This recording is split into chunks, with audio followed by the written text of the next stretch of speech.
మన కేసీఆర్ గారు ఏమంటున్నాడు ఒకసారి విందాము. ఆంధ్రప్రదేశే ఏర్పాటే తెలంగాణ పాలిట పెనుశాపం. కొంతమందికి నచ్చదు, కానీ పెనుశాపంగా పరిణమించింది ఆంధ్రప్రదేశ్ రాష్ట్ర ఏర్పాటు. అవునా కేసీఆర్ గారు, మీరు చెప్పేదంతా నిజమేనా? మరి అప్పుడు మీరు చేసిందంతా నాటకమా?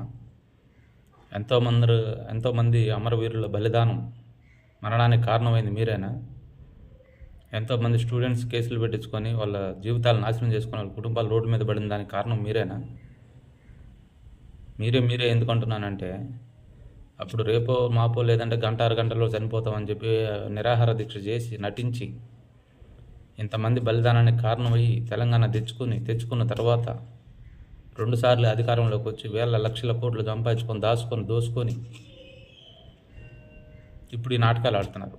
ఆంధ్ర కొడుకుల్లారా, ఆంధ్ర ద్రోహుల్లారా, ఆంధ్ర కుక్కల్లారా, మర్యాదగా ఇక్కడికి వెళ్ళిపోండి, లేదంటే తన్ని తగలబెడతా అని చెప్పి మాట్లాడి ప్రజలను రెచ్చగొట్టి తెలంగాణ ప్రజల్ని రాష్ట్రం విడిపోయేటట్టు చేసి దాచుకున్న తర్వాత కడుపు నిండిన తర్వాత ఇప్పుడు గిట్లా మాట్లాడుతున్నారా?